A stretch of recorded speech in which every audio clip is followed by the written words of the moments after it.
ووعدك ما استطعت أعوذ بك من شر ما صنعت أبوء لك بنعمتك علي وأبوء بذنبي فاغفر لي فإنه لا يغفر الذنوب إلا أنت আমরা সবাই পড়লাম এটা সৈয়দুল ইস্তিগফার সৈয়দুল এটা পড়লে কি হয় সহিহ বুখারী শরীফের 27তম পারার মধ্যে হাদিস এসেছে হুজুর করিম রউফুর রহিম সাইয়্যিদ আলম সাল্লাল্লাহু তাআলা আলাইহি ওয়াসাল্লাম ইরশাদ করেছেন যে বান্দা এই সৈয়দুল ইস্তিগফার দিনের শেষ প্রান্তে এই মাগরিবের মুহূর্তে পড়বে আগামীকাল সকাল হওয়ার আগে যদি ইন্তেকাল হয় ওনার সময় গুনাহ মাফ করে দেবেন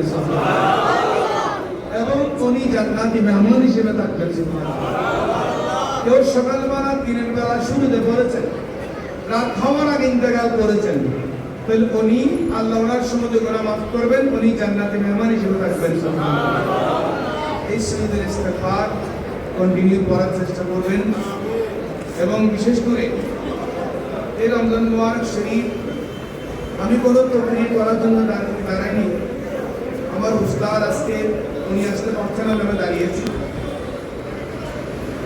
রমজান দেখতে দেখতে আমাদের কাছ থেকে বিদায় নিচ্ছি আজকে 22তম দিবসে আমরা উপনীত হয়েছি মেহমান এসেছেন আমাদের কাছে মেহমান চলে যাওয়ার সময় অন্তরে যে ব্যথা লাগে সে মাত্র আন্তরিক ব্যক্তি ছাড়া কেউ বুঝে না আমরা দেখি ভারতবর্ষে সুযোগ হয়েছে ভারতবর্ষে আজমির শরীফে যাওয়ার সময় ট্রেনে করে একটা স্টেশনে দেখলাম অনেক মানুষ স্টেশনে কান্না করতেছে গাড়ি চলতেছে ওরা ঢুকতেছে জিজ্ঞেস করলাম কারণ কি ওদের মেহমান আসছিল ওরা মেহমানকে বিদায় দিচ্ছে এমন করে কান্না করছে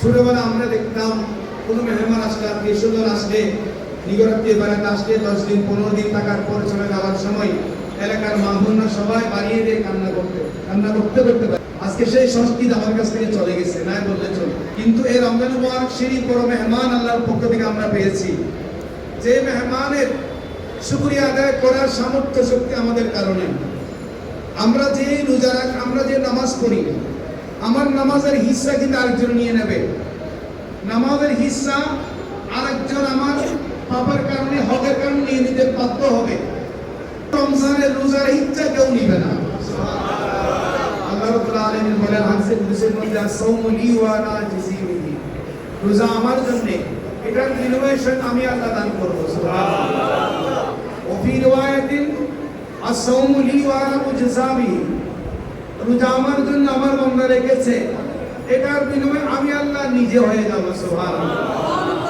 এই মেহমান আজকে বিদায় নেওয়ার আমাদের কাছে আর মাত্র 7 দিন বা 8 দিন সময় আছে জীবনের জন্য থেকে চলে যাচ্ছে এবং একটা বিষয় আমাদের খেয়াল করতে হবে এই 22টা রোজা আমরা রাখলাম আগামী আরো একটা রোজা রাখবো ইনশাআল্লাহ এই রোজার মধ্যে আমাদের হিসাব করতে হবে এক ব্যবসায়ী হিসাব করেন পুরো বছরে 14 মাসে হিসাব করেন ব্যবসায়ী হিসাব করেন উনি এই বছর কত লাভ হয়েছে লোকসান হয়েছে তদ্রূপ রমজান মাসে এই মেহমান আমরা পেয়েছি এই মেহমানকে কতটুকু আমরা কদর করেছি সম্মান করেছি ইজ্জত দিয়েছি সম্মান দিয়েছি এগুলো আমাদের হিসাব করতে হবে আমি আরজ করতে চাই শরহুস সুদুর কিতাবের মধ্যে ইমাম জালালউদ্দিন সুয়ুতি আলাইহি রহমাতুল্লাহ ওয়াকিয়া এনেছেন বিশেষ করে মাওলানা আলী শের খুদা আলী মুর্তজা রাদিয়াল্লাহু তাআলা যার শাহাদাত দিবস বর্তমানে পালিত হয়েছে অত্যন্ত ইখলাস মহব্বত সহকারে আরজ করতে চাই মাওলানা আলী শের খুদা আলী মুর্তজা রাদিয়াল্লাহু তাআলা একটা স্বভাব অভ্যাস উনি কবরস্থানের পাশ দিয়ে যেতেন আহলে কুবুরের অবস্থা দেখতেন সুবহানাল্লাহ ওই আহলে কুবুরের অবস্থা কি আমরা তো দেখি না কারণ আমাদের কাছে বেলায়েত নেই আমাদের কাছে কি নাই? বেলায়েত নেই, আমরা জানি না, দেখি না। কিন্তু খাজা চৌরবি, আব্দুর রহমান চৌরবি, সাহেব মুজমা সালাত রাসূল আলম ইলমে লদুন, খাজা আব্দুর রহমান চৌরবি আলাইহির কাছে ইলমে লদুনি আছে, বেলায়েত আছে। উনি সরাসরি দেখেছেন। বলি সুবহানাল্লাহ।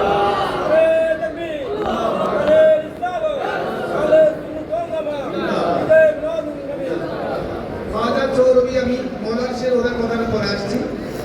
খাজা চৌরবির ভাতিজা 24 বছরে উনি ইন্তেকাল করেছেন। অত্যন্ত কলিজার টুকরো ছিল ভাতিজা। তো উনি ইন্তেকাল করার পর খাজা চৌরবি ভক্ত মুরিদদেরকে বললেন, আমি 40 দিন পর্যন্ত আমার ভাতিজার কবরে জিয়ারত করব। সুবহানাল্লাহ। দেখা গেল একদিন, 2 দিন, 3 দিন কবরের পারে যায় নাই, অনেক দূর থেকে পিছনে চলে আসলেন।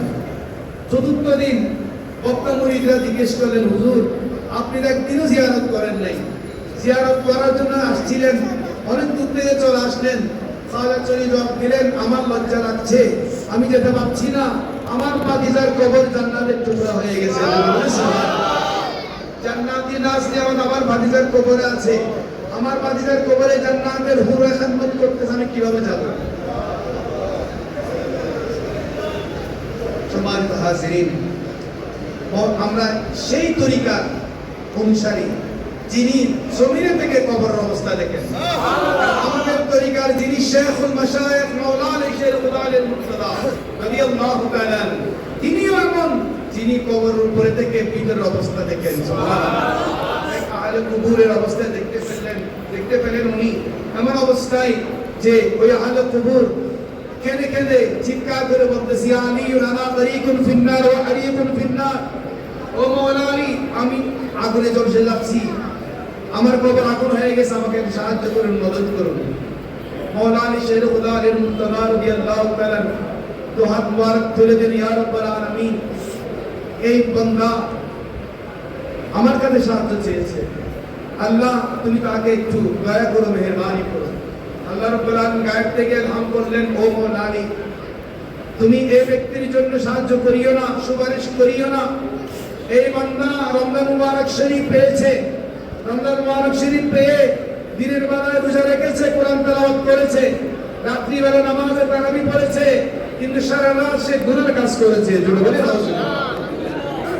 আজকে আমরা দেখি, ভাইয়ার আমার, বন্ধুরা আমার, মার্কেট দেখেন, একটা মার্কেটও খালি নাই। প্রতিদিন সারা রাত মার্কেটের মধ্যে রোজার সাথে নতুন কাপড়ের কোন সম্পর্ক আছে? কোন মুক্তি ভক্ত দিতে পারবে? নতুন কাপড় কিনাটা সুন্নাত, সামর্থ্য থাকলে, না থাকলে অসুবিধা নাই, কোনো অসুবিধা নাই। এটার সাথে আমাদের রোজার কোনো সম্পর্ক নাই। রোজার সাথে নামাজ তারাবির সম্পর্ক, রোজার সাথে তাহাজ্জুদের সম্পর্ক, রোজার সাথে কিয়ামুল লাইলের সম্পর্ক, রোজার সাথে ইতিকাফের সম্পর্ক, রোজার সাথে যাকাত ফিতরের সম্পর্ক, রোজার সাথে আল খায়র সাদকাতের সম্পর্ক, রোজার সম্পর্ক না। সম্মানিত হাজিরিন, দুঃখের বিষয়, পরিতাপের বিষয়, এই বছর আমাদের উপর বিষাঘাত হয়েছে ইসলামের উপর, আমাদের উপর বিষাঘাত হয়েছে। অনলাইন করে দেখেন, নামাজের তারাবি নিয়ে ভিডিও তৈরি হয়েছে, হাস্যরস্যের অবস্থা বানিয়েছে নামাজের তারাবি। সাহেরিকে নিয়ে ভিডিও বানানো হয়েছে, সাহেরিকটাকে হাস্যরস্যের বিষয় বানানো হয়েছে, ইফতারিকে নিয়ে হাস্যরস্যের ভিডিও বানানো হয়েছে। কিন্তু আমি এত বছর দেখি নাই, এবছর দেখলাম, 26 সালে দেখলাম অনলাইনের মধ্যে নামাজের উপর আঘাত, সাহেরির উপর আঘাত, ইফতারের উপর আঘাত। এগুলো কেন হচ্ছে? আজকে নির্বাক, কেউ দেখার কেউ নাই। সবার হাজির নাদানি কিয়ামত আমাদের উপর চলে এসেছে।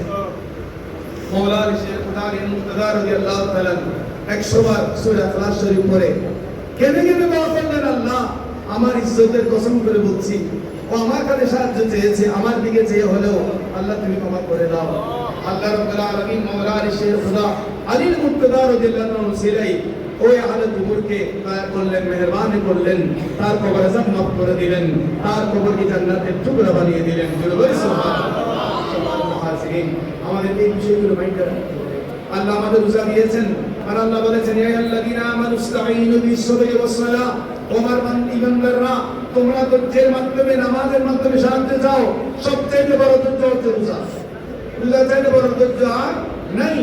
সবর আর নাই, সে রোজার মাধ্যমে, নামাজের মাধ্যমে আল্লাহর দরবারে সাহায্য চাইবো। আল্লাহ আমাদের সকলকে কবুল করুন, আমাদের জীবনের সমস্ত গুনাহ মাফ করে দিন, আমিন। আল্লাহু আকবার।